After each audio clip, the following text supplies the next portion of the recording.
السلام عليكم. إن الحمد لله نحمده ونستعينه ونؤمن به ونتوكل عليه ونعوذ بالله من شرور أنفسنا ومن سيئات أعمالنا من يهده الله فلا مضل له ومن يضلل فلا هادي له أشهد أن لا إله إلا الله وأشهد أن محمدا عبده ورسوله أرسله بالهدى ودين الحق ليظهره على الدين كله ولو كره المشركون. اللهم صل على محمد وعلى آل محمد كما صليت على إبراهيم وعلى آل إبراهيم إنك حميد مجيد. أما بعد فإن خير الكلام كلام الله وخير الحديث كتاب الله وخير الهدي هدي محمد صلى الله عليه وسلم وشر الأمور محدثاتها وكل محدثة بدعة وكل بدعة ضلالة. أعوذ بالله من الشيطان الرجيم. يا أيها الذين آمنوا اتقوا الله حق تقاته ولا تموتن إلا وأنتم مسلمون. بسم الله الرحمن الرحيم. إنا نحن نحيي الموتى ونكتب ما قدموا وآثارهم وكل شيء أحصيناه في إمام مبين. ബഹുമാനിയായ സത്യവിശ്വാസികളെ വിശ്വാസം, അള്ളാഹുവിനെ സൂക്ഷിച്ചുകൊണ്ട് അവന്റെ വിധിവിലക്കുകൾ ജീവിതത്തിന്റെ എല്ലാ മേഖലയിലും എല്ലാ സന്ദർഭത്തിലും പാലിച്ചുകൊണ്ട് ജീവിക്കണമെന്ന് ഏവരെയും ഓർമ്മപ്പെടുത്തുകയാണ്, വസിയത്ത് ചെയ്യുകയാണ്. ഇമാം ഷാത്തുബി റഹിമഹുള്ളയുടെ ഒരു വാക്ക് ഈ കാലഘട്ടത്തിൽ വളരെ പ്രസക്തമാണ്. ആ വാക്ക് ഇപ്രകാരമാണ്: قال الإمام الشاطبي رحمه الله طوبى لمن مات وماتت معه ذنوبه. മരിക്കുമ്പോൾ തന്റെ തിന്മകളും കൂടെ മരിച്ചു തീരുന്നവന് മംഗളം. والويل الطويل لمن يموت وتبقى ذنوبه 100 سنة و200 سنة. മരിച്ച ശേഷവും 100ഉം 200ഉം വർഷങ്ങൾ തന്റെ തിന്മകൾ അവശേഷിക്കുകയും യുഅദ്ദബു ബിഹാ ഫീ ഖബ്രിഹി വയുസ്അലു അൻഹാ ഇലാ ഇൻഖിറാദിഹാ. അവ നശിച്ചു തീരുവോളം ഖബറിൽ അതിന്റെ പേരിൽ ചോദ്യം ചെയ്യപ്പെടുകയും ശിക്ഷിക്കപ്പെടുകയും ചെയ്യുന്നവന് ഒരുപാട് കാലം നീണ്ടു നിൽക്കുന്ന നാശം എന്നാണ് അദ്ദേഹം പറഞ്ഞത്. അഥവാ മരിക്കുമ്പോൾ തന്റെ തിന്മകളും കൂടെ മരിച്ചു പോകുന്നവന് ഭാഗ്യം, മംഗളം, സന്തോഷവാർത്ത. എന്നാൽ മരിച്ച ശേഷവും പിന്നെയും 100ഉം 200ഉം വർഷം തന്റെ തിന്മകൾ ജീവിക്കുന്ന ആളുകൾക്ക് നാളെ ഖബറിലും പരലോകത്തും വലിയ നാശമായിരിക്കും എന്നാണ് ഇമാം ഷാത്തിബി റഹ്മഹുള്ള ഓർമ്മപ്പെടുത്തുന്നത്. അഥവാ ഏതൊരു കാര്യവും നമ്മൾ തുടങ്ങി വെക്കുമ്പോൾ ശ്രദ്ധിച്ചിട്ടില്ല എങ്കിൽ അത് തെറ്റായ തിന്മയായ കാര്യങ്ങളാണ് നമ്മൾ ജീവിതകാലത്ത് തുടങ്ങി വെച്ചതെങ്കിൽ അത് പിന്നെ നമ്മൾ മരണപ്പെട്ടാലും അതിന്റെ ഒരു പ്രശ്നം നമ്മളെ ബാധിച്ചുകൊണ്ടിരിക്കും. അതാണ് ഇതിന്റെ അടിസ്ഥാനം. അതാണ് നമ്മൾ മരിച്ചാലും ജീവിക്കുന്ന തിന്മകൾ എന്ന് പറയാൻ കാരണം. നമ്മളായിട്ടൊരു തിന്മ നാട്ടിൽ തുടങ്ങി വെച്ചാൽ, ഒരു കുടുംബത്തിൽ തുടങ്ങി വെച്ചാൽ, ഒരു സ്ഥാപനത്തിൽ തുടങ്ങി വെച്ചാൽ, ഒരു സമൂഹത്തിൽ തുടങ്ങി വെച്ചാൽ അത് പിന്നെ നമ്മൾ മരണപ്പെട്ടാലും ആ തിന്മക്ക് അവസാനം ഉണ്ടാവില്ല. ആ തിന്മ ഒരുപാട് ആളുകൾ ചെയ്യാൻ കാരണമാവുക നമ്മൾ തുടങ്ങി വെച്ചു എന്നതായി. അതുകൊണ്ട് തന്നെ അങ്ങനെ നിങ്ങൾ ചെയ്തു പോയാൽ അയാൾക്കാണ് ഏറ്റവും വലിയ നാശം വരാനിരിക്കുന്നത് എന്നാണ്. അണുമണിത്തൂക്കം നന്മയാവട്ടെ അത് നിങ്ങൾ കാണും. അതുപോലെ അണുമണിത്തൂക്കം തിന്മയാവട്ടെ അത് കളിയെ. ദർറ എന്നുള്ള വാക്കിന് ഈ ഓടൊക്കെ പൊട്ടിയാലുണ്ടല്ലോ, അതിൻ്റെ ഉള്ളിൽ ഒരു വെളിച്ചം വരും. നമ്മൾ ഓട്ടവെയിൽ എന്ന് സാധാരണ അതിന് പേര് പറയാറുണ്ട്. ആ വെയിലിൽ നോക്കിക്കഴിഞ്ഞാൽ ഒരു പൊടികളൊക്കെ ധൂളികളായിട്ട് ഇങ്ങനെ പാറി പറക്കുന്നതാണ്. യഥാർത്ഥത്തിൽ ആ വെളിച്ചമുള്ളിടത്ത് മാത്രമല്ല ആ പൊടിയുള്ളത്, തൊട്ടപ്പുറത്തുണ്ട്. പക്ഷെ അവിടെ വെളിച്ചമുള്ളത് കൊണ്ട് കാണുകയാണ് അതിന്റെ വലുപ്പത്രേ. ആ വലുപ്പത്തിന് വേണമെങ്കിൽ അറബി ഭാഷയിൽ ദർറ എന്ന് പറയാമെന്ന്. അത്ര നിസ്സാരമായ നന്മയാകട്ടെ തിന്മയാകട്ടെ നമ്മുടെ പരലോകത്ത് കാണും. അതുകൊണ്ട് ചെയ്ത കാര്യം അത് തൗബ ഉണ്ടെങ്കിൽ മാത്രമേ അള്ളാഹു പൊറുക്കുന്ന കാര്യങ്ങൾ പൊറുക്കുള്ളൂ, അല്ലാതെ ഒക്കെ അവിടെ അവശേഷിക്കും. അത് ചില്ലറ കാര്യമല്ല. അപ്പൊ നമ്മളൊരു തെറ്റാണ് തുടങ്ങി വെച്ചതെങ്കിൽ അതിന്റെ ബുദ്ധിമുട്ട്, അതിന്റെ പ്രശ്നം നമുക്ക് പരലോകത്തും അനുഭവിക്കേണ്ടി വരും. ഇന്ന് ചിലർ തുടങ്ങി വെക്കുന്ന കീഴ്വഴക്കങ്ങളാണ് പിന്നീടുള്ള തലമുറക്ക് അതൊരു അവകാശമായി പലപ്പോഴും മാറാറുള്ളത്. വീട്ടിൽ മുതിർന്നവർ ചെയ്യുന്നതാണ് താഴെയുള്ള കുട്ടികൾ പലപ്പോഴും അനുകരിക്കാറുള്ളത്. താഴെയുള്ള കുട്ടികളോട് എന്താ ഈ നിസ്കരിക്കാതെ കിടന്നുറങ്ങണമെന്ന് ചോദിച്ചാൽ, എന്താ താത്ത അങ്ങനെ കിടന്നുറങ്ങണില്ലേ, എന്താ കാക്ക അങ്ങനെ കിടന്നുറങ്ങണില്ലേ, ഈ എന്താ അങ്ങനെ വർത്താനം പറയുന്നത് ചോദിച്ചാൽ, അല്ലെങ്കിൽ ഇതെന്താ ഈ ഫോണിൽ ആവശ്യമില്ലാത്തത് കാണണമെന്ന് ചോദിച്ചാൽ എന്റെ കാക്കു കാണലില്ലേ, ഉമ്മ കാണലില്ലേ? ഈ ചോദ്യമാണ് കുട്ടി തിരിച്ചെന്ത് ചെയ്യാ നമ്മളോട് ചോദിക്കുക. അപ്പൊ ആരാണോ മുതിർന്നവർ, അവർ തുടങ്ങി വെക്കുന്ന ചില കീഴ്വഴക്കങ്ങളാണ് എന്ത് ചെയ്യാ ആ വീട്ടിൽ പിന്നെ ഒരു സംസ്കാരമായി പൊതുവെ മാറുക. കുടുംബത്തിൽ ചിലർ തുടങ്ങി വെക്കുന്നതാണ് മറ്റു കുടുംബങ്ങൾക്ക് പിന്നെ ആ തെറ്റ് ചെയ്യുവാൻ ഒരു ന്യായമായി പലപ്പോഴും മാറാറുള്ളത്. എന്തിനും ഇസ്ലാമിക തെളിവല്ലല്ലോ ആൾക്കാർ നിരത്തുക. നിങ്ങൾ എന്താ ഈ തെറ്റ് ചെയ്യുന്നത്, തെറ്റല്ലേ, ശരിയല്ലല്ലോ, നിങ്ങൾ ചെയ്യാൻ പാടുണ്ടോ, അങ്ങനെ പറയാൻ പാടുണ്ടോ, അങ്ങനെ കാണിക്കാൻ പാടുണ്ടോ എന്ന് ചോദിച്ചാൽ അത് ഇസ്ലാമിൽ ശരി നല്ല ആളുകൾ പറയാം. മറിച്ച് എന്താ പറയാ, അതെന്താ നമുക്ക് മാത്രമേ പറ്റാത്തുള്ളൂ. കഴിഞ്ഞ പ്രാവശ്യം അവിടെ മൂത്താപ്പാന്റെ വീട്ടിലുണ്ടായിരുന്നല്ലോ, ഇളയമാന്റെ വീട്ടിലുണ്ടായിരുന്നല്ലോ, നമ്മൾ അമ്മാവന്റെ വീട്ടിലുണ്ടായിരുന്നല്ലോ, നേരത്തെ നമ്മളെ അവിടെ ചെന്നപ്പോ കണ്ടിരുന്നല്ലോ. അപ്പൊ അവർക്കൊക്കെ ആവാൻ നമുക്ക് ആവാൻ പാടില്ല. എങ്ങനെ? ഈ ഒരു ന്യായമാണ് പലപ്പോഴും ആളുകൾ എന്ത് ചെയ്യാറുള്ളത്. എന്തിനും ന്യായം. അവിടെ ഉണ്ടായില്ലേ, ഇവിടെ ഉണ്ടായില്ലേ, മറ്റോടത്തുണ്ടായില്ലേ, അവിടെ ആ സ്ഥാപനത്തിലില്ലേ, ഈ സ്ഥാപനത്തിലില്ലേ, എല്ലാ നാട്ടിലുമില്ലേ എന്നുള്ള ഒരു ചോദ്യം ചോദിച്ചുകൊണ്ടാണ് ഇന്ന് തെറ്റാണ് എന്നറിയാം. അതുകൊണ്ടാണ് ആ ന്യായമൊക്കെ പറയുന്നത്. അത് ഇസ്ലാമികമായിട്ടോ സാമൂഹ്യമായിട്ടോ ധാർമ്മികമായിട്ടോ ഒരു മാനദണ്ഡം വെച്ചുകൊണ്ടും അതിനെ ഒരിക്കലും തന്നെ ന്യായീകരിക്കാൻ കഴിയാത്തത് കൊണ്ടാണ് അവിടെല്ലേ ഇവിടെല്ലേ എന്ന് ചോദിച്ചിട്ട് എന്ത് ചെയ്യുന്നത്, അത് വെളുപ്പിച്ചെടുക്കുവാൻ വേണ്ടി പലപ്പോഴും ശ്രമിക്കാറുള്ളത്. ഇതിന്ന് കൂടുതൽ ഈ ഒരു ന്യായം പറഞ്ഞുകൊണ്ട് അധർമ്മങ്ങൾ, അതിരുവിട്ട യാത്രകൾ നടക്കുന്ന ഒരു മേഖലയാണ് വൈവാഹിക രംഗം, വിവാഹ രംഗം എന്ന് പറയുന്നത്. ഇപ്പൊ നമുക്കറിയാൻ പറ്റും, പ്രണയമില്ലാത്തവൻ എന്തോ ഒരു കുഴപ്പമുള്ളവനായിട്ട് ഇന്ന് വിലയിരുത്തിക്കൊണ്ടിരിക്കുക. ചില വീടുകളിലൊക്കെ അത് അങ്ങനെ തന്നെ ഒരു സാധാരണവൽക്കരിക്കപ്പെട്ടിട്ടുണ്ട്. തമാശയാണെങ്കിൽ ചോദിക്കുക കുട്ടികൾ, ആൺകുട്ടികളോട് ആ കാര്യമായിട്ട് ചോദിക്കുന്നത്, എന്ത് എന്റെ കല്യാണം ശരിയായില്ലേ, ഇങ്ങനെ നടന്നോ, എന്റെ മുത്തപ്പന്റെ മകൻ ഒരുത്തിനെ കൊണ്ടെന്ന് കണ്ടാൽ അത് ശരിയായില്ലേ, ഈ എന്തെങ്ങനെ നടക്കണം, ഞാൻ നോക്കിച്ചില്ല, ഞാൻ കണ്ടുവച്ചില്ല. ഇതാരാ ചോദിക്കുന്നത്? കുടുംബത്തിലെ വേറെയുള്ള ആൾക്കാർ. എത്രമാത്രമാണ് നിസ്സാരവൽക്കരിച്ചു നോക്കിയത്. അതായത് മറ്റുള്ളവർ ചെയ്യുന്നത് ഒരു തെറ്റാണ്, ഇസ്ലാമികമായ രീതി അല്ലാത് എന്നിട്ട് പറയണത് എല്ലാരും അങ്ങനെ ചെയ്യണം. ഈ ആരും നോക്കി വെക്കാത്തോണ്ടല്ലേ നിനക്കിപ്പോ ഒരു പ്രശ്നം വന്നത്. അതുണ്ടാക്കുന്ന മാനസിക സംഘർഷം എത്രയാണെന്ന് ആലോചിച്ച് നോക്കൂ നിങ്ങൾ. ഇസ്ലാമികമായ ഒരു വ്യക്തിത്വം കാത്തു സൂക്ഷിച്ച് നിലകൊണ്ടു എന്നതിന്റെ പേരിൽ നിനക്ക് വിവാഹം കിട്ടാത്തത് ഇതുകൊണ്ടാണെന്ന് പറഞ്ഞ് സാമാന്യവൽക്കരിക്കുന്ന ഒരവസ്ഥയിലേക്ക് നമ്മുടെ കുടുംബത്തിന്റെ അകത്തളങ്ങൾ മാറിപ്പോയിട്ടുണ്ട് എങ്കിൽ എത്രമേൽ നമ്മുടെ മനസ്സിൽ ഇസ്ലാമികമായ മൂല്യങ്ങൾ തമസ്കരിക്കപ്പെട്ടു പോയിട്ടുണ്ട് എന്ന് നമ്മൾ ചിന്തിക്കേണ്ടതുണ്ട്. ഇന്ന് കുട്ടികളാണ് ബന്ധം കൊണ്ടുവരുന്നത്. രക്ഷിതാക്കൾക്ക് പ്രത്യേകിച്ച് ഇന്ന് ഒരു റോളുമില്ല. വിവാഹത്തിൽ അവർ നിസ്സഹായരായി നിന്നു കൊടുക്കുകയാണ്. എന്തിനാ രക്ഷിതാവ് കേവലം ഒരു ATM മെഷീന്റെ പണി മാത്രമാണ് എടുക്കുന്നത്. അതായത് കുട്ടികൾ തീരുമാനിക്കുന്നു അതിന്റെ മെനു എന്തായിരിക്കണം, കുട്ടികൾ തീരുമാനിക്കുന്നു അതിന്റെ രീതി എങ്ങനെയായിരിക്കണം, അത് ഏത് ഓഡിറ്റോറിയത്തിൽ വെച്ച് നടക്കണം, അത് എത്ര ദിവസം നടക്കണം, അത് ഏത് ഇവന്റ് മാനേജ്മെന്റുമാരെ ഏൽപ്പിക്കണം, ഇതിന്റെ എല്ലാ കാര്യങ്ങളും തീരുമാനിക്കുന്നത് ആ കുട്ടികളാണ്, അല്ലെങ്കിൽ അവരുടെ സുഹൃത്തുക്കളാണ്. അവർ തീരുമാനിച്ചു വെച്ചതിന് ബില്ല് കൊടുക്കുവാനുള്ള ഒരു ATM മെഷീൻ മാത്രമായി ഇന്ന് നിസ്സഹായരായി നോക്കി നിൽക്കേണ്ടി വരികയാണ് ഇന്ന് നമ്മുടെ മാതാപിതാക്കൾ. ആ മാതാപിതാക്കളുടെ കണ്ണീര് വീഴുന്നത് നമ്മുടെ മക്കൾ വളരെ ഗൗരവത്തോടു കൂടി നോക്കണം, വളരെ ഗൗരവത്തോടു കൂടി കാണണം. അത് ചെറിയൊരു വിഷയമല്ല. ഇന്ന് വിവാഹത്തിന്റെ നിലപാടുകൾ തീരുമാനിക്കുന്നത് ഖുർആനും സുന്നത്തുമാണോ, ഇസ്ലാമിക സംസ്കാരമാണോ? അതിന്റെ മാനദണ്ഡങ്ങൾ തീരുമാനിക്കുന്നതല്ല.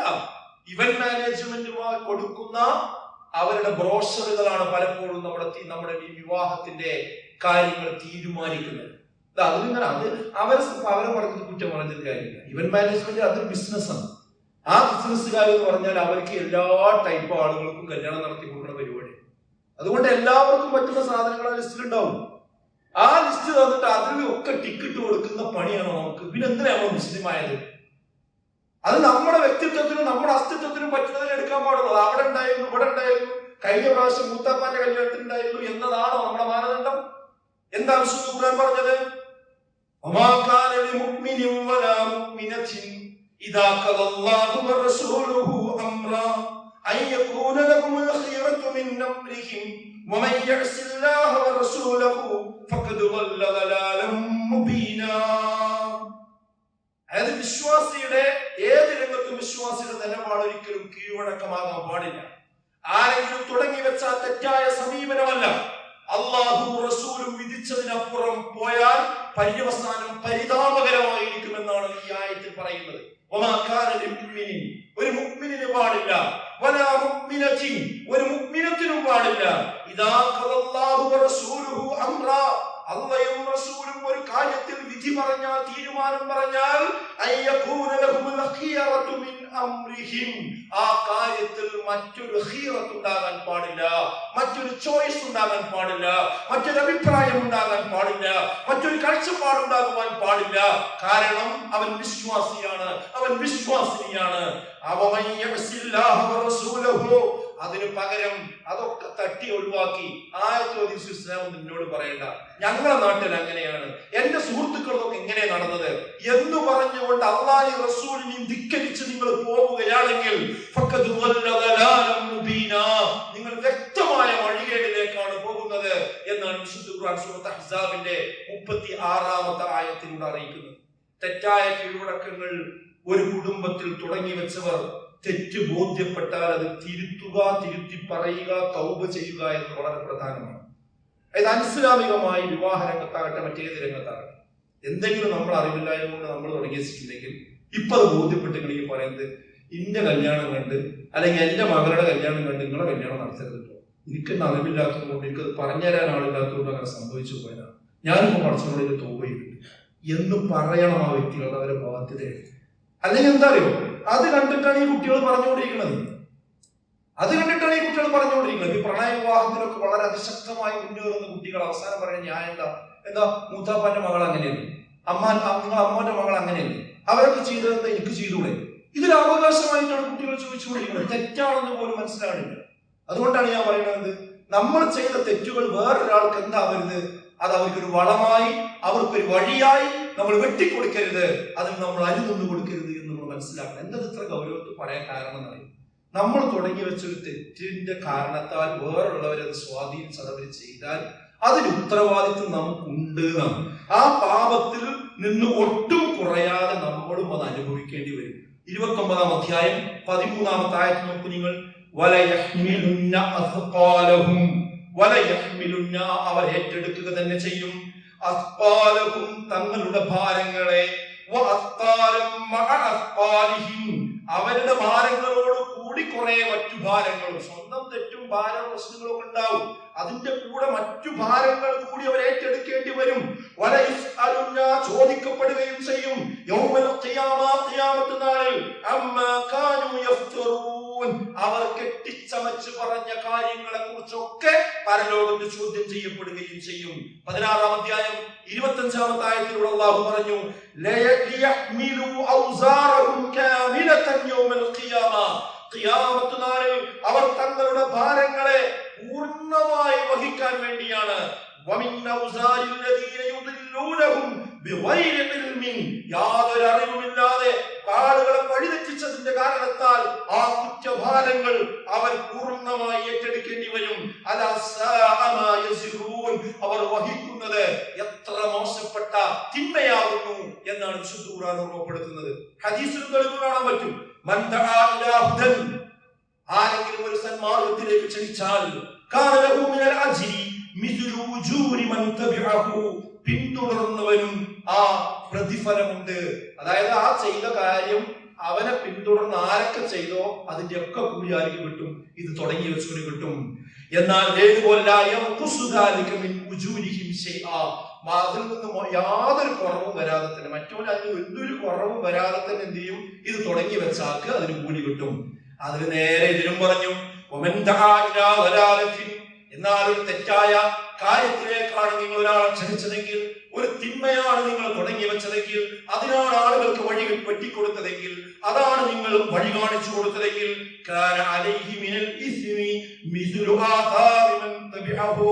അതിനെ പിന്തുടർന്ന് ആ തെറ്റ് ചെയ്ത ആളുകളുടെയൊക്കെ ഒരു തിന്മ തുടങ്ങി വെച്ചവര് കിട്ടും. അവനാകട്ടെ, ആ തെറ്റ് ചെയ്തവനാകട്ടെ, ഒരു കുറവ് വരില്ല, അല്ലാതെ തന്നെ ഇവര് കിട്ടുന്നു. എന്തിനാണ് ആ പണിക്ക് നമ്മളായിട്ട് തുടങ്ങി വെച്ച ഒരു ഗുൽമ് പിന്നെ ആ കുടുംബത്തിന്റെ, ആ സ്ഥാപനത്തിന്റെ സംസ്കാരമായി മാറുമ്പോ അത് അവസാനം മയ്യത്ത് കെട്ടിൽ കൊണ്ടുപോയി കണ്ട് നമ്മളെ കബർ കണ്ട് ഇറക്കി വെക്കുമ്പോ ആ പാപമായിട്ട് നമ്മൾ പോകണം. നമ്മൾ മരിക്കുമ്പോൾ നമ്മുടെ തിന്മകൾ മരിക്കുന്നില്ല, നമ്മുടെ കൂടെ വരും. അത് ചെറിയ കാര്യമല്ല സുഹൃത്തുക്കളെ, എല്ലാം ഒരു രേഖയിൽ ഉണ്ടാവുന്നതാണ്.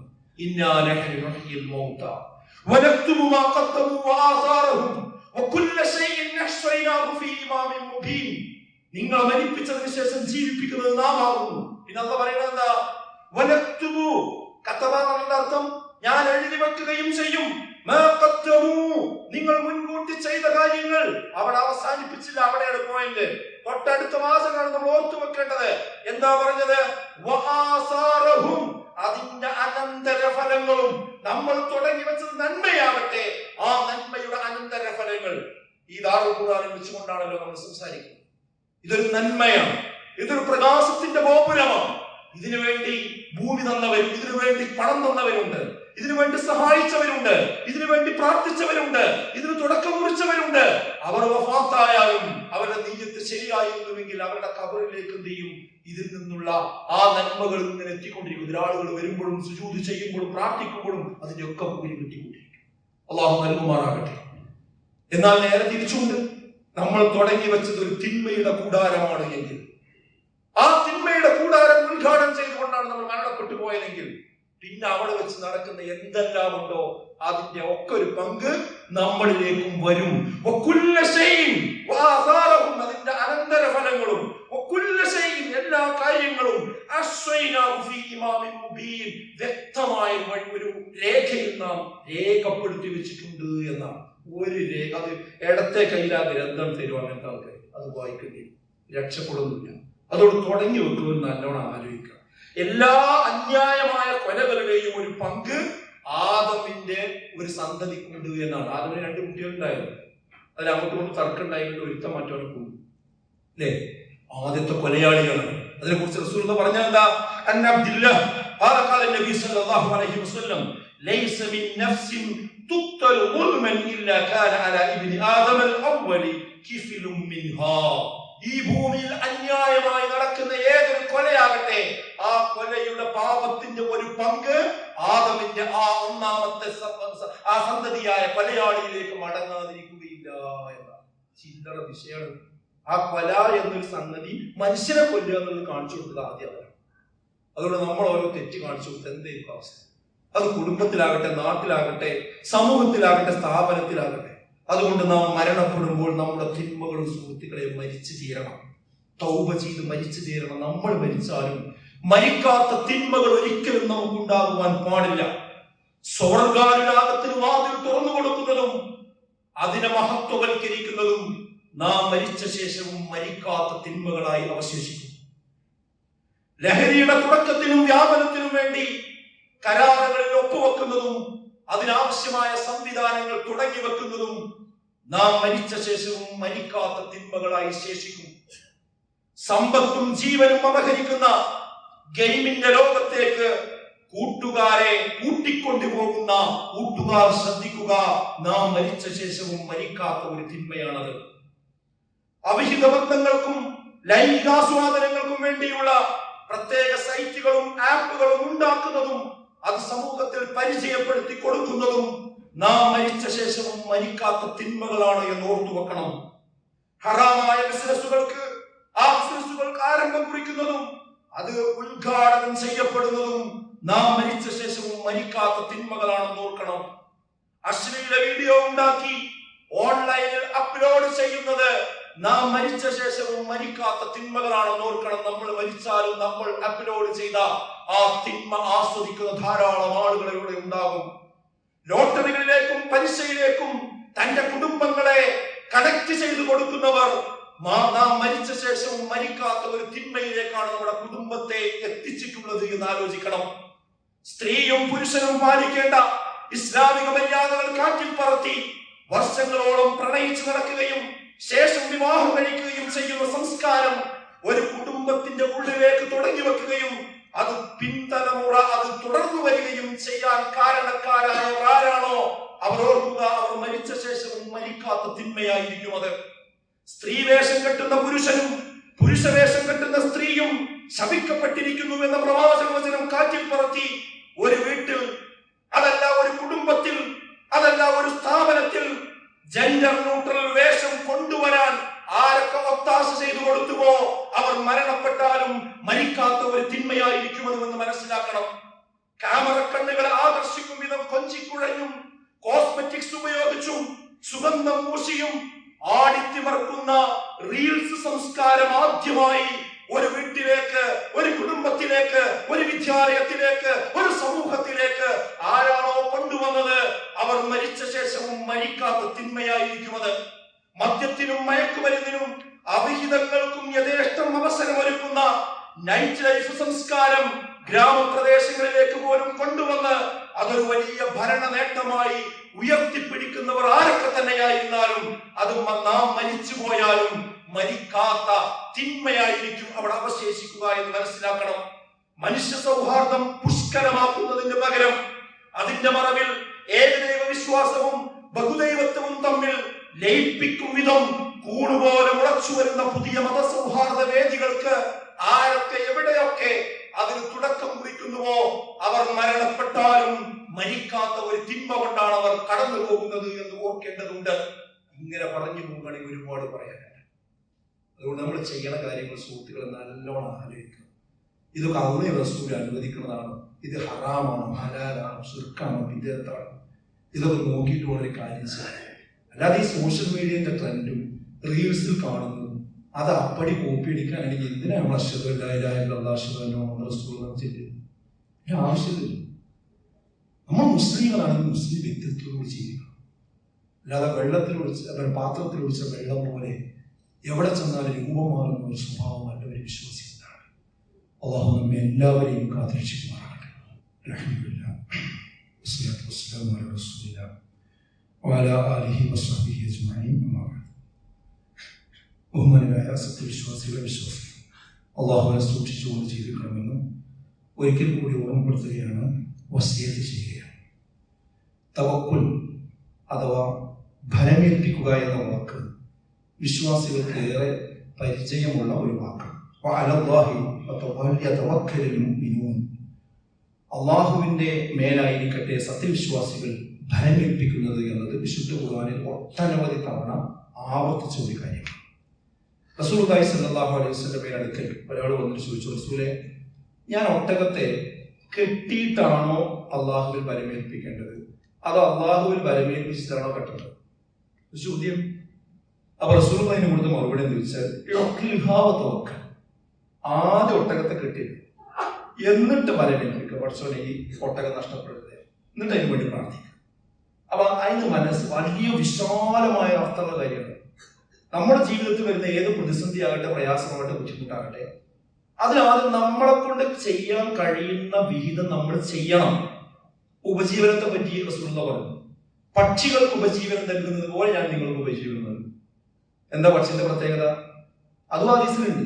ഒഴിഞ്ഞ വയറുമായി രാവിലെ അത് കൂട്ടിൽ നിന്ന് പുറത്തു പോകും, വൈകുന്നേരം ആവുമ്പോൾ നിറഞ്ഞ വയറുമായിട്ട് തിരിച്ചു വരികയും ചെയ്യും. അതിലെന്താ പ്രത്യേകത എന്നറിയോ? ഒഴിഞ്ഞ വയറുമായിട്ട് കൂട്ടിൽ കിടന്നുറങ്ങി എന്നല്ല പറഞ്ഞത്, ഒഴിഞ്ഞ വയറുമായിട്ട് ചിറകടിച്ചെന്ത് ചെയ്തു, പറന്നുപോയി എന്നാണ്. അതേപോലെ നമുക്ക് ഉപജീവനം നൽകും. അപ്പൊ നമ്മൾ ഉപജീവനത്തിന് എന്ത് വേണം? നമ്മൾ രാവിലെ കുളിച്ചു മാറ്റി പാന്റും കോട്ടും സൂട്ടും ഒക്കെ ഇട്ടിട്ട് ബെഡും അങ്ങനെ മലർന്നാണ് കിടക്കുക. പടച്ചോൻ എനിക്ക് ഉപജീവനം തരുന്നു കിട്ടുമോ? ഇല്ല. ഓഫീസിൽ പോകണം, കച്ചവടത്തിന് പോകണം, വിദ്യാലയത്തിൽ പോകണം, നമ്മൾ പണിയെടുക്കാൻ പോകണം. അപ്പൊ പടച്ചോൻ ചെയ്യും അതിന് തോഫിക്കും. അപ്പൊ നമ്മളെ കൊണ്ട് കഴിയുന്ന കാര്യം നമ്മൾ എന്ത് ചെയ്യണം? ചെയ്തിട്ടായിരിക്കണം അള്ളാഹുവോട് പ്രാർത്ഥിക്കേണ്ടതും പരിഗണിക്കണം. ഞാൻ അത് പറയാനൊരു കാരണം എന്താണെന്ന് വെച്ചാൽ, ഇപ്പോ ഈ SIR ബന്ധപ്പെട്ടുകൊണ്ട് അതിന്റെ അവസാന ഘട്ടത്തിലേക്ക് നീങ്ങിക്കൊണ്ടിരിക്കുകയാണ്. ഡിസംബർ 4 അത് അപ്ലോഡ് ചെയ്യേണ്ട അവസാനത്തെ സമയം. BLOമാർ അപ്ലോഡ് ചെയ്യേണ്ട അവസാനത്തെ സമയം. ഇപ്പൊ ആരെങ്കിലും ഫോം കൊടുക്കാത്തവരുണ്ടെങ്കിൽ അത് കൊടുത്തേ പറ്റൂ, നിർബന്ധമായിട്ട് കൊടുത്തിരിക്കും. ഇനി അത് BLO വരട്ടെ എന്ന് കാത്തിരിക്കാൻ ഒരു കാരണവശാലും പാടില്ല. അപ്പൊ ചില ആൾക്കാർ പറയുന്ന വാക്കാണ് ഞാൻ പറഞ്ഞത്. അങ്ങനെ ഒരു പ്രശ്നം വരില്ല. അതൊക്കെ അലവാ, നമ്മൾ അള്ളാഹു തവക്കുലാക്കി അള്ളാഹിന് കൗതന് മറന്നത്. നമ്മൾ അത്ര ബേജാറാകണ്ട. പക്ഷെ ചെയ്യാനുള്ള പണി കൊടുക്കേണ്ട ഫോം കൊടുക്കണം, അതവിടെ കൊടുത്തു ഉറപ്പ് വരുത്തണം. എന്നിട്ട് ബാക്കിയാണ് അള്ളാഹു നമ്മൾ തവക്കുലാക്കണം. അല്ലാത്ത തവക്കുലാക്കുക എന്നുള്ളത് ഇസ്ലാമികമല്ല. അത് നമ്മൾ കൃത്യമായിട്ട് മനസ്സിലാക്കി. ഇപ്പോഴും ചില ആൾക്കാരുടെ ധാരണ എന്താ വെച്ചാൽ അതിപ്പോ ഒരു വോട്ടവകാശത്തിന്റെ വിഷയം. ഞാൻ അല്ലെങ്കിൽ വോട്ട് ചെയ്യാൻ പോകില്ല, പിന്നെ ഇതിനകത്ത് വോട്ടല്ല ഇവിടുത്തെ വിഷയം. 9ാമത്തെ പ്രാവശ്യമാണ് SIR വരുന്നത് നമ്മുടെ രാജ്യത്ത് സ്വാതന്ത്ര്യത്തിന് ശേഷം. എന്ത് 8 പ്രാവശ്യം ഇതുപോലെ ചർച്ച വരായിരുന്നത്? ആർക്കെങ്കിലും ഓർമ്മയുണ്ടോ? ഇവിടെ പ്രായമുള്ള ആൾക്കാർ ആർക്കെങ്കിലും ഓർമ്മയുണ്ടോ എന്തേ ചർച്ച വരായിരുന്നത്? ഇപ്പൊ ചർച്ച വരാനുള്ള കാരണം നമ്മുടെ രാജ്യത്ത് പുതിയ നിയമം പാസ്സാക്കപ്പെട്ടിട്ടുണ്ട്. ആ നിയമം എന്താ? പൗരത്വ ഭേദഗതി നിയമമാണ്. ആ നിയമം അനുസരിച്ച് മുസ്ലിങ്ങൾ അല്ലാത്തവർക്കൊക്കെ മറ്റു 6 രാജ്യങ്ങളിൽ നിന്ന് വന്ന ആളുകൾക്ക് പൗരത്വം കൊടുക്കാം, മുസ്ലിങ്ങൾക്ക് മാത്രം കൊടുക്കാൻ പാടില്ല. ഇതാ നിയമം. ഒരു രാജ്യത്ത് പാസ്സാക്കിയ വിവേചനത്തിലുള്ള നിയമമാണ്. ആ നിയമം പാസ്സാക്കപ്പെട്ട ഒരു രാജ്യത്താണ് ഇതുവരെ ഇല്ലാത്ത രീതിയിൽ ഫോം പൂരിപ്പിച്ചിട്ട് അഭ്യസ്ത വിദ്യരായ ആളുകൾക്ക് പോലും കൺഫ്യൂഷൻ എന്തുകൊണ്ട് തീരുന്നില്ല? ഇവിടെയാണ് നമ്മൾ കാര്യങ്ങൾ മനസ്സിലാക്കുക. അതുകൊണ്ട് അത് കൃത്യമായി കഴിവിന്റെ പരമാവധി അത് പൂർത്തിയാക്കിയേ പറ്റൂ. ഇല്ലെങ്കിൽ വേറെ ആർക്കും പ്രശ്നമില്ലല്ലോ എന്ന് ആൾക്കാർ പറയാം. വേറെ ആർക്കും പ്രശ്നം ഉണ്ടാവില്ല. പല വഴികളുണ്ട് ഇതിന് പരിഹാരം ഉണ്ടാക്കാൻ. പക്ഷേ മുസ്ലിങ്ങളെ സംബന്ധിച്ചിടത്തോളം അതിന് നിയമപരമായ വഴി കൊണ്ട് പ്രധാനപ്പെട്ടത് അടങ്ങിയിരിക്കും. ആ ഓർമ്മ നമുക്ക് നടന്നതാണ്. അതുകൊണ്ട് ആരെങ്കിലും ആ ഫോം കൊടുക്കാത്തവരുണ്ടെങ്കിൽ അതിന് BLOമാർ ഇങ്ങോട്ട് വരട്ടെ എന്ന് പറയാൻ പാടില്ല, അങ്ങോട്ട് കൊണ്ടുപോയി കൊടുക്കണം. കാരണം എന്താണെന്ന് ചോദിച്ചാൽ അവരെ സംബന്ധിച്ചിടത്തോളം ഇനി ഇവര് സാങ്കേതിക പ്രശ്നം നിലവിലുണ്ട്. ഏകദേശം ഒരു BLOന് ഏകദേശം 1000, 1500, 1300 ഒക്കെ വോട്ടർമാരുണ്ടാവും. അത് നേരത്തെ ചിട്ടയായി ചെയ്തു വന്ന് പരിചയമുള്ള ഒരു BLO ആണെങ്കിൽ കുറച്ചുകൂടി എളുപ്പമായി അദ്ദേഹത്തിന് അത് അതിന്റെ ആപ്പിൽ അപ്ലോഡ് ചെയ്യാൻ സാധിച്ചു എന്ന് വന്നേക്കാം. എന്നാൽ പുതിയ ആളുകൾ, അതുപോലെ തന്നെ അവർക്ക് കിട്ടിയ ആ ഒരു ബൂത്ത് നേരത്തെ ഇത്തരം അടിസ്ഥാന വർക്കുകൾ ചെയ്തു വെക്കാത്ത സ്ഥലങ്ങളാണ് എങ്കിൽ അവിടെ ഒരാളുടേത് കയറ്റാൻ 7 മിനിറ്റ് മുതൽ 10 മിനിറ്റ് വരെ സമയം പിടിക്കുന്നുണ്ട് എന്നാണ് ഉത്തരവാദപ്പെട്ട ആൾക്കാർ പറയുന്നത്. അത് ചെയ്ത ആൾക്കാർ പറയുന്നത്. അതും കൃത്യമായി നെറ്റ് ഉണ്ടെങ്കിൽ.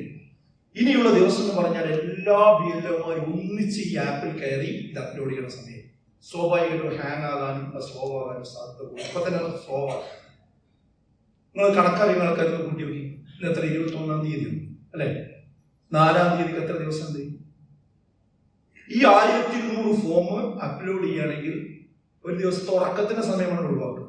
8 മണിക്കൂർ ഉറക്കത്തിന് ഒഴിവാക്കുക. ബാക്കി ഒരു 10-16 മണിക്കൂർ തുടർച്ചയായിട്ട് വർക്ക് ചെയ്തില്ല. കാരണം കഴിയിലെടുക്കുക.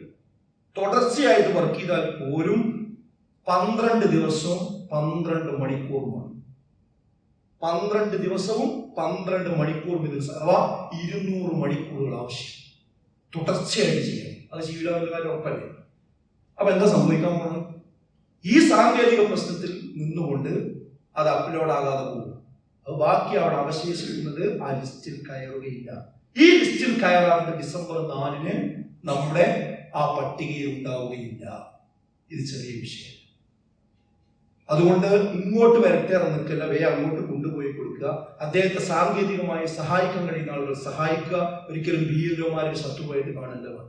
അവരെ ഏൽപ്പിച്ച ഉത്തരവായി അവരാകെ പ്രയാസത്തിലും ടെൻഷനിലുമാണ് ചെയ്യാൻ പ്രയാസപ്പെട്ടിരിക്കുന്നത്. അതുകൊണ്ട് അത്തരം കാര്യങ്ങൾ നമ്മൾ ശ്രദ്ധിക്കണം. മാത്രമല്ല മുത്തശ്ശൻ, മാതാവ്, പിതാവ് ഇതൊക്കെയാണ് ബന്ധം കാണിക്കണമെന്ന് അതിന്റെ ആപ്പിലുള്ളത്. പക്ഷെ പലരും നേരത്തെ കിട്ടിയ നിർദ്ദേശം അനുസരിച്ച് പിന്നെ സഹോദരന്, സഹോദരി ഇവരുടെ ബന്ധങ്ങളൊക്കെ അതിൽ കാണിച്ചിട്ടുണ്ട്. പക്ഷെ അതൊന്നും ആപ്പിൽ കയറ്റാൻ മാർഗങ്ങളില്ല. അങ്ങനത്തെ ഒരുപാട് കൺഫ്യൂഷനുകൾ ഈ വിഷയത്തിൽ നിലനിൽക്കുന്നുണ്ട്. അതുകൊണ്ട് നമ്മൾ ചെയ്യാനുള്ള കാര്യം ചെയ്യണം, കൃത്യമായി ചെയ്യണം. നമ്മുടെ വീട്, നമ്മുടെ കുടുംബം, നമ്മുടെ അയൽവാസികൾ, നമ്മുടെ സുഹൃത്തുക്കൾ, നമ്മുടെ കെട്ടിച്ചയച്ചവർ, വിദേശത്തുള്ളവർ, ഇവരോടൊക്കെ അങ്ങോട്ട് പോകും പരസ്പരം സഹകരിച്ചും സംസാരിച്ചും കൊടുത്തില്ലേ വാങ്ങിയില്ലേ എന്നുള്ളൊരു ചർച്ച നടത്തുക. ആരും പാനിക് ആകേണ്ടതില്ല, ഇതിലാകെ ബേജാറാകേണ്ടതില്ല. ചെയ്യേണ്ട കാര്യം കൃത്യമായിട്ട് എന്ത് ചെയ്യണം, സമയത്ത് ചെയ്യണം. എന്നിട്ട് അള്ളാഹുവിൽ തവക്കുലാക്കണം. അങ്ങനെയുള്ള യഥാർത്ഥ മുത്തഖികളിൽ മുഅ്മിനീകളിൽ അള്ളാഹു നമ്മെ ഉൾപ്പെടുത്തി അനുഗ്രഹിക്കുമാറാകട്ടെ. നമ്മുടെ ജീവിതത്തിൽ വന്നുപോയ ചെറുതും വലുതുമായ എല്ലാ പാപങ്ങളും അള്ളാഹു നമുക്ക് വിട്ടുകൊടുത്ത് മാപ്പാക്കി തരുമാറാകട്ടെ. നാളെ പരലോകത്ത് സ്വർഗത്തിലേക്കും നരകത്തിലേക്കും ആളുകളെ തിരിക്കുമ്പോൾ സ്വർഗത്തിലേക്ക് പോകുന്ന യഥാർത്ഥ മുത്തഖികളിൽ മുഅ്മിനീകളിൽ അള്ളാഹു നമ്മെ ഉൾപ്പെടുത്തി അനുഗ്രഹിക്കുമാറാകട്ടെ. നമ്മെ തേടി വരുന്ന എല്ലാ വെല്ലുവിളികളും അതിജീവിച്ചുകൊണ്ട് മുന്നോട്ട് പോകുവാനുള്ള കരുത്തും കഴിവും തവക്കുലും അള്ളാഹു എല്ലാവർക്കും പ്രദാനം ചെയ്യുമാറാകട്ടെ. اللهم اغفر للمؤمنين والمؤمنات والمسلمين والمسلمات والأحياء منهم والأموات إنك مجيب الدعوات يا قاضي الحاجات. ربنا اصرف عنا عذاب جهنم إن عذابها كان غراما. ربنا هب لنا من أزواجنا وذرياتنا قرة أعين واجعلنا للمتقين إماما. اللهم أجرنا من النار، اللهم أجرنا من النار، اللهم أجرنا من النار. اللهم اعز الاسلام والمسلمين واذل الشرك والمشركين. ربنا تقبل منا انك انت السميع العليم وتب علينا انك انت التواب الرحيم. ربنا آتنا في الدنيا حسنة وفي الآخرة حسنة وقنا عذاب النار. آمين يا رب.